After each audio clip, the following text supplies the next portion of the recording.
Hi, my name is Taijuan Moorman. I'm a reporter for ColumbusUnderground.com. Recently, CU and Gateway Film Center partnered for a debate screening in the community, bringing people together to talk about issues affecting Columbus specifically. Here's footage from that event. Enjoy. So here with us today we have Puja, Datta, organizer with Yes We Can Columbus, and Lucy Frank, the president of Franklin County Young Democrats. Kind of just wanted to talk about the debate and national issues and how those national issues affect us in Columbus. Part of the reason we asked you both to be here is because of the range in political ideology, from more moderate to far left, and we've kind of seen that with the national 2020 elections, people saying, we can't go too far left to win the White House. So I guess, what is your stance on more progressive policies, and then how do you think residents fall on that argument? Should I go first? Yeah. Hello, everybody. So I think it's arguable that the Democratic Party has long been known for being on the right side of issues, right? Whether that's the civil rights era, whether that's the New Deal. Today's challenges, I think, are similar, but if not a little bit worse, right? We have things like Citizens United, we have things like the man occupying the White House, whose name I don't like to mention. Unfortunately, we now have a Democratic Party who is unable to rise to the challenge of the moment, right? And that is illustrated in many ways, whether that is by the hundreds of seats that we've lost in Congress, whether that's by the numerous governorships that we've lost, or whether that was by the presidency that we so famously lost in 2016. I think nationally you're seeing a fight for the soul of the Democratic Party, right? We're debating topics like socialized health care. We're debating topics like the Green New Deal, right? And there's a reason for that. I think you're seeing the working people of this country being forced to live unsustainable lives and unbelievably difficult problems on a planet that is doing its best to be unlivable. I think they're looking to their politicians, working people are looking to their politicians to provide answers and solutions to these problems, most of which really aren't their fault, right? I think we can all agree with that. I don't feel like these things are my fault. I think you're seeing the fight, back to your question, we're seeing that fight locally as well, right? Columbus and the Democratic Party here has turned a blind eye to the plight of the citizens of this city, whether that's the outrageously unaffordable housing crisis that we're facing, the failing city schools, the lack of union membership, the fact that the last 30 of 37 city council members were appointed instead of being elected by the people of this city, or our disastrous infant mortality rates, some of which, they're actually the highest in this city so this city and Ward 5 in DC together make the highest infant mortality rates of the entire developed world. The US is the highest of that list because of Linden and because of Ward 5 in DC. And I don't know if y'all knew that, but that is shameful and terrible. It is clear, I think, that we have a Columbus that's working for the wealthy few and not for the many.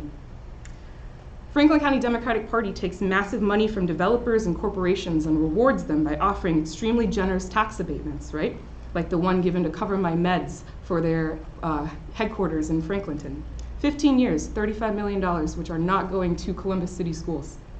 I believe that we need to elect people who will fight for the working families of this city, and not for the developers and the corporations, and definitely not for the Columbus Partnership, right? The 70 CEOs who truly control what's happening in the city. FCDP has presided over the second most economically segregated city in the US, this one, for the last, however many years. If we are the opportunity city, then I ask you, why are things getting worse for the people of this city? Why has my own rent gone up $400 in the same apartment that I've lived for the last 6 years of my life? It has gone up $400. Why is that? That is not a thing that is feasible for working people. Why has homelessness risen so much? Why are so many folks getting evicted? Why did we offer Amazon years of tax-abated land for their HQ to come form $10 an hour non-union jobs in the city? I think the question is not really about whether things are too left or too right, but it's about whether or not working people are able to live in this city or not. So.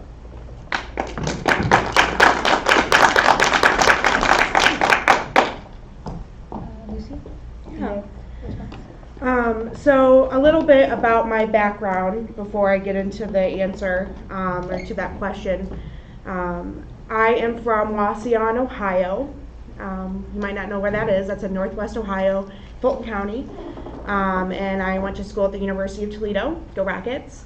And I then moved here last year for a job. So Ohio is dear to my heart. Toledo is dear to my heart. Columbus is near to my heart. And so with the question of, are we going too left? Are we too moderate? Where are we in that? I come from a very Republican family. And so growing up, I didn't have the Democratic stance. I didn't have the Republican stance. I just would go through life and say, you know, I don't think I agree with that. I don't think I like that. But I never really knew what that meant. And so when I got to go to the University of Toledo, the diversity, the professors, a great school if you're looking for one. And I think that with that experience that I have,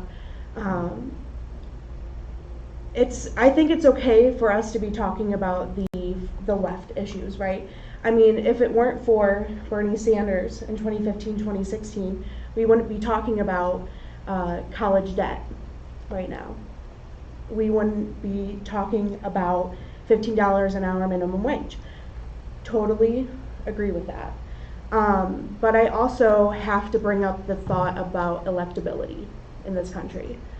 And this is something that I struggle with. If I had to pick today, I want a female in the White House. I want a female president. And that's why I supported Hillary Clinton in 2016. I also supported her because of her experience and her foreign policy. But as we look at these 10 candidates tonight, and probably more in the next debate, I don't know how that's going, but whatever. I think that we need to talk about all of those issues and bring it to the forefront. But I also have to say that when we get to the primaries, when we get to the convention, when we get to that general election, what are we putting forth? What are we fighting for? Is it to take over the White House? Is it to put someone up front that we truly believe in? Might not be able to be elected, might not be able to beat Trump. I don't know. But I use that family background in those conversations I have with my family at, unfortunately, every holiday. And they ask why I'm doing the work I'm doing and why I'm involved with what I'm involved with. And I just have to remind myself that we are all people. We all have opinions. We all have dreams. Thankfully, Columbus, for me, in my experience so far, has been a wonderful place to live out that dream, live out that life. Yeah, we have issues. Yeah, we have issues. And I would imagine that our leaders right now in Columbus know that and are working towards that. But that's not why I'm here. I'm here as the Franklin County Young Dems president. And so I really appreciate us talking about this because I don't know who I'm voting for. How many in here know who they're voting for in I guess in the primary? All right. Who doesn't know who they're voting for? I might say that's about half, maybe. And so this kind of stuff is really important because maybe it was a little bit more clear cut in 2016 for some folks, but I think this year is a little different. So that's why it's important to be talking about all of these left, middle policies because we gotta narrow it down. And I will end at that. Thanks. Thank you.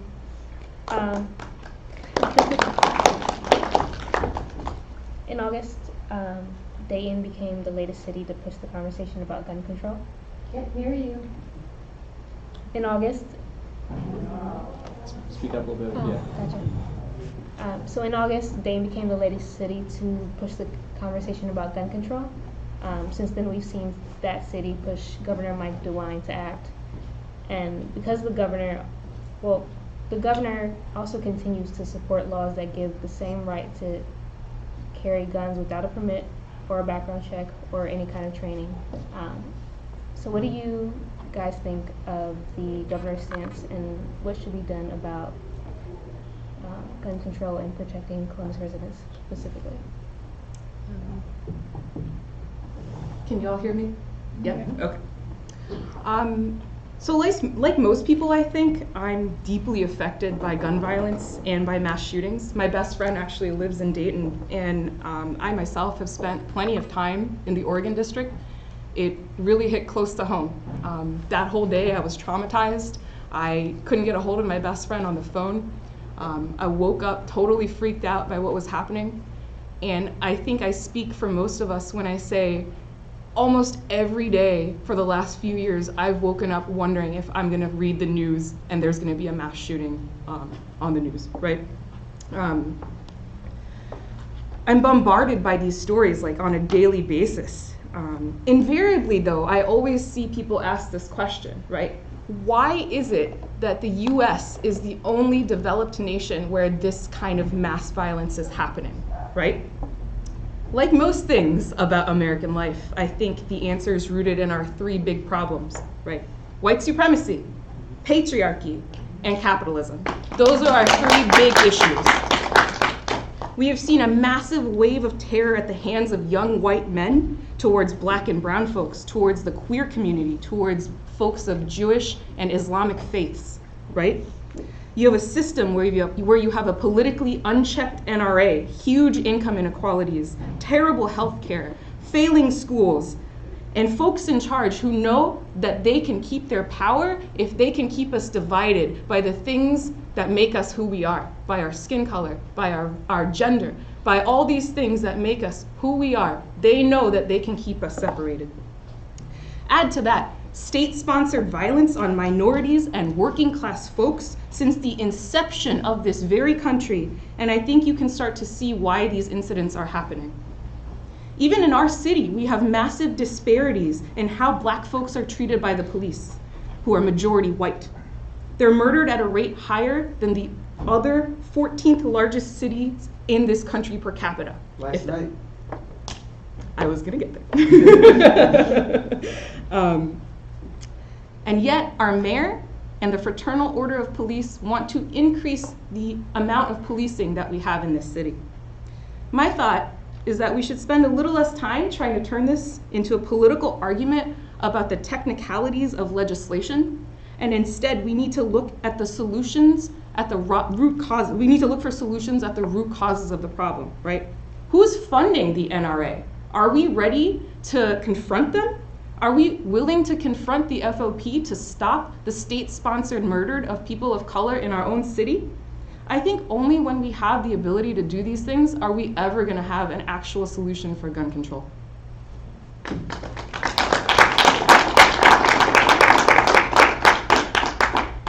Yeah, so I would say right now I am very interested to see what the state legislature has to say and what they're going to be doing. Am I right when I say that they canceled next week's sessions and waiting a couple weeks because they're trying to figure out what their agenda is going to be? But I think that includes having those conversations about what they are willing to do. I too have some friends and family in Dayton. My family and friends were fine. But that, I mean, that's well, you know, it sucks that we're even talking about this. So true, so true. So, you know, I don't have an eloquent answer to what we should be doing.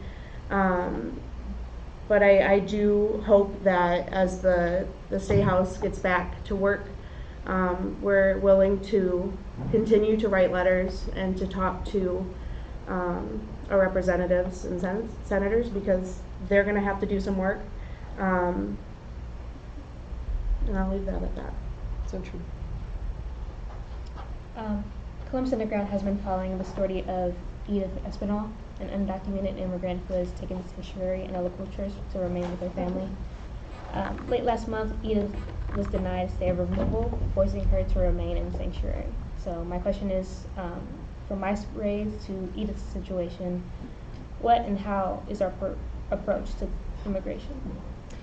Let me start this off by saying, I find it frankly insulting that the United States is even having a debate on immigration policy,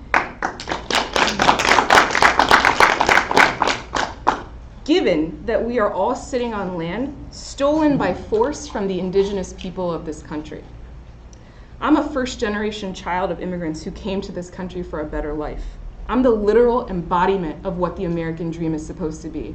And the rhetoric coming from the person occupying the White House is insulting, to say the least, right? I believe strongly that Columbus should become a sanctuary city, officially, fully, with policies that protect our immigrant neighbors from the immoral acts of Donald Trump.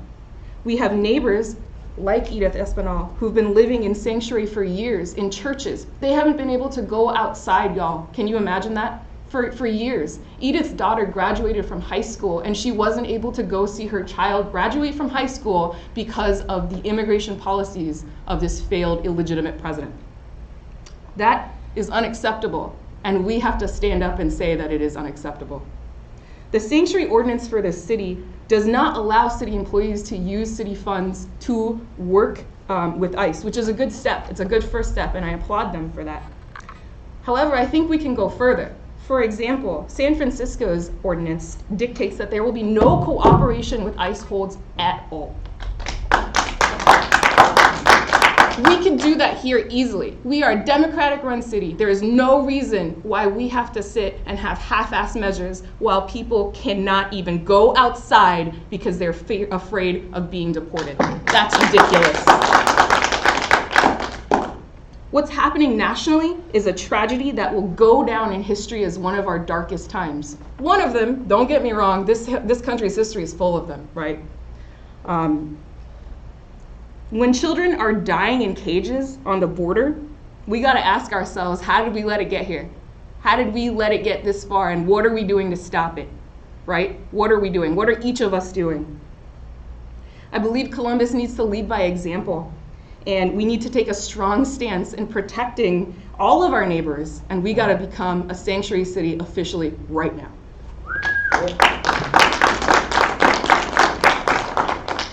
Yeah. So to start, I would say that sanctuary cities definitely have their place. I don't know, me personally, there are a lot of concerns and risks with becoming a sanctuary city officially. I remember I used to work in the city of Toledo, and I remember having questions about whether a resolution to accept and welcome immigrants in Toledo was declaring the city as a sanctuary city, because there were lawsuits being prepared. So I'm not sure if that's the right thing or wrong thing, but let me tell you what I know that the city of Columbus and Central Ohio and even Ohio is doing to combat what the administration is working on. So how many people here know of the organization Us Together? What about Chris? Okay. Those are the two that come to my mind. There's plenty of others, but those are the two that come to mind right now. So I'm sure we've all heard about the public charge rule. So the Trump administration has suggested that, well, not suggested, I mean, they are, on October 15th, they say that they're going to be rolling out an expansion of this rule and more enforcement. And so I know that Us Together, I know that Chris, I know other organizations in Columbus are saying no, like that would not help us right now. That would not, that will really hurt people in the city of Columbus. in Franklin County, in the state of Ohio, and across the country. And then one of the other things that's kind of rumbling is there's a presidential determination. So essentially the administration gets to decide how many refugees enter the country every year. And so currently all of the organizations across the country that work together, they have put together this letter and then sent it to the administration saying we can help at least 95,000 people next year in 2020. 95,000 people. I think this last year we said that we would allow in 30,000, and I don't think. What countries? Is that all the countries that have refugees to come here? It is. Yeah. So, you know, it's the Republicans. You Yeah. gotta get them out. Sure. Sure. Yeah, so It's like the nothing, they're not even giving 90s all like the nothing facts, too. Like, you know? Yeah. They want to keep the white community white and keep all Absolutely the right. poor countries out. Sure. Not even letting. And this is a country of immigrants. Yeah, they're not It is even ridiculous letting that is even an argument. European people come in. Why? Because they're black. Let's face it. He doesn't care if they live or die. Send them back. Throw them in the ocean like they did the slaves. They don't care. That's right. You know. Thank you. Giving us facts that are half truth and half you know whatever. 95,000 from what? Every country that has refugees. No. It's, Where's Lady Liberty now? Where's Lady Liberty now? Well, anyways, I guess I was just trying to say that there are things that are happening right now, not in November of next year. And you can be writing, you can be calling, you can be talking. City Council is going to be providing a resolution on Monday in support of Welcoming Week 2019. And that's something that we welcome immigrants, refugees, and new Americans in the city of Columbus. And so look out for that on Monday. But yeah, so there's a lot going on right now. And there's a lot of work to do.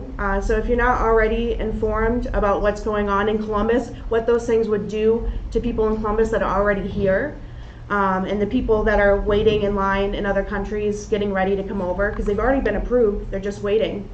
There's a lot to do there. So I look forward to listening tonight for these candidates to see what they say about some of that, because that might come up tonight.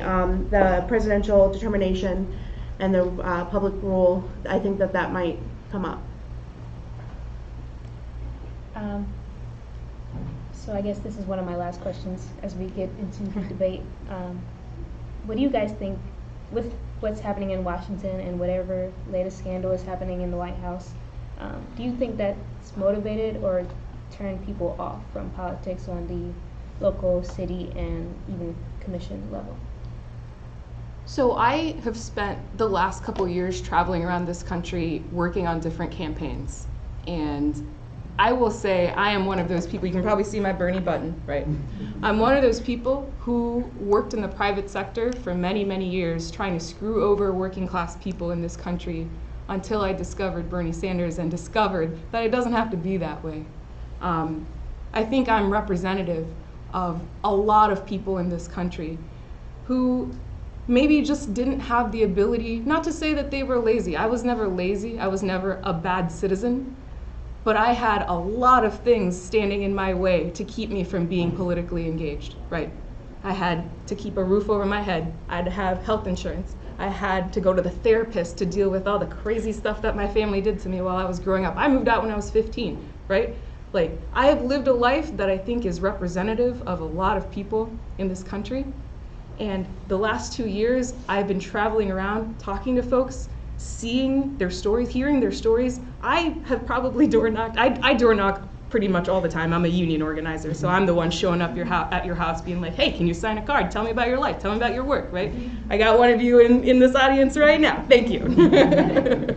I think that people are ready for a change. I think the fact that you're seeing this audience here tonight, that there are so many people here just to watch a debate, to listen to us pontificate about nonsense about happening in this city, that's happening nationally.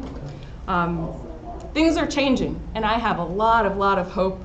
I'm part of Yes We Can. We're a grassroots organization. I also get to talk to people at the doors, grassroots folks. I hear their stories. I see what they're up against. I see the work that we put in, and I just know that things are changing, and I'm really proud to be a part of that. And I want all of you to take heart in knowing that things are changing, and that you should all be out knocking doors if you aren't.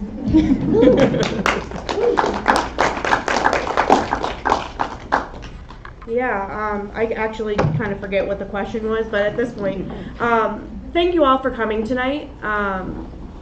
Like Puja said, it's important to be here and to be watching these debates, and it's important to be having these conversations. Not in every city would we have a Franklin County Young Dem person and a Yes We Can person sitting at the same table having this discussion. I think Columbus is really special in that way, and that we have a lot of work to do. We have a lot of work to do in the city, county, state. I mean, you can repeat and repeat. But for next year, especially, 2020 is going to be a big year. And one thing that I just like to put out there, we have been considered a bellwether state, and they're on the table right now. The discussion is that the presidential elections the campaigns might not be putting as much money into the state of Ohio as in past elections. I don't know how you all feel, but I feel like we are worth more than that, and that we have a voice. And even though we are a state in the Midwest, we're an important state in the Midwest.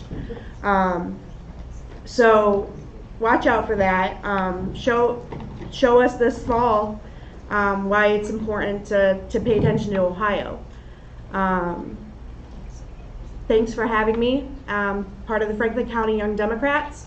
We have a Facebook page, we have a website, Twitter, and Instagram. So if you're interested in getting involved for this fall, if you're interested in seeing what we have to offer, I'd feel free to reach out.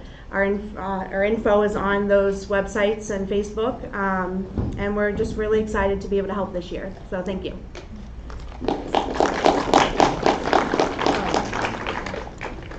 Lastly, I think I already mentioned 500 times probably that I'm a union organizer, because that's my passion and that's what I love. I want everyone in this room to know that if you're interested in organizing your workplace, if you just want to talk about what a union is, if you have no idea what it's about, contact me. I will help you. Every worker in this country deserves a union.